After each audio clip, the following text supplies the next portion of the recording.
Hi friends, ಎಲ್ಲರೂ ಹೇಗಿದ್ದೀರಾ? ನಾನಿವತ್ತು ಹೀರೆಕಾಯಿ ಪಲ್ಯ ಮಾಡಿ ತೋರಿಸ್ತಾ ಇದ್ದೀನಿ. ಹೀರೆಕಾಯಿ ಹೆಚ್ಕೊಂಡಿದ್ದೀನಿ. ಈಗ ಪಾತ್ರೆ ಇಟ್ಟು ಎಣ್ಣೆ ಹಾಕಿದ್ದೀನಿ, ಜೀರಿಗೆ ಹಾಕಿದ್ದೀನಿ, ಸಾಸಿವೆ ಹಾಕಿದ್ದೀನಿ. ಅದಾದಮೇಲೆ ಒಂಚೂರು ಕರಿಬೇವು ಹಾಕಿದ್ದೀನಿ. ಅದಾದಮೇಲೆ ಈರುಳ್ಳಿನ ಕಟ್ ಮಾಡಿರೋದನ್ನು ಹಾಕಿ ಸ್ವಲ್ಪ ಫ್ರೈ ಮಾಡ್ಕೊಳ್ಳಿ ಫ್ರೆಂಡ್ಸ್. ಅದಾದಮೇಲೆ ನೆಕ್ಸ್ಟು ಹೀರೆಕಾಯಿ ಸಣ್ಣದಾಗಿ ಹೆಚ್ಕೊಂಡಿದ್ದೀನಿ, ಅದನ್ನು ಹಾಕಿ ಫ್ರೈ ಮಾಡ್ತೀನಿ.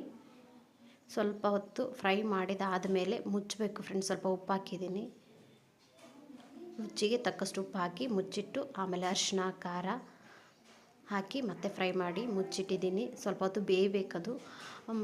ಬೇಯ್ದ ನಂತರ ನೋಡಿ ಈ ಥರ ಕಲರ್ ಚೇಂಜ್ ಆಗಿದೆ, ಈ ಥರ ಚೆನ್ನಾಗಿದೆ. ಇಲ್ಲಿ ಚಪಾತಿ ಮಾಡಿದ್ದೀನಿ ಹೀರೆಕಾಯಿ ಜೊತೆ. ಚಪಾತಿನ ಪ್ಲೇಟ್ಗೆ ಹಾಕ್ಕೊಂಡು ನೋಡಿ ಹೀರೆಕಾಯಿ ಪಲ್ಯನ ಹಾಕ್ತಾಯಿದ್ದೀನಿ. ಅದಾದಮೇಲೆ ಮತ್ತೆ ನಾನು ಹೀರೆಕಾಯಿ ಪಲ್ಯ ಜೊತೆಗೆ ಮೊಳಕೆ ಕಟ್ಟಿದ ಕಾಳು ಕೂಡ ಮಾಡಿದ್ದೀನಿ. ಆ ಕಾಳನ್ನು ಕೂಡ ಇವಾಗ ಹಾಕ್ತೀನಿ. ನೋಡಿ ಫ್ರೆಂಡ್ಸ್, ಎಷ್ಟು ಚೆನ್ನಾಗಿದೆ. Thank you friends.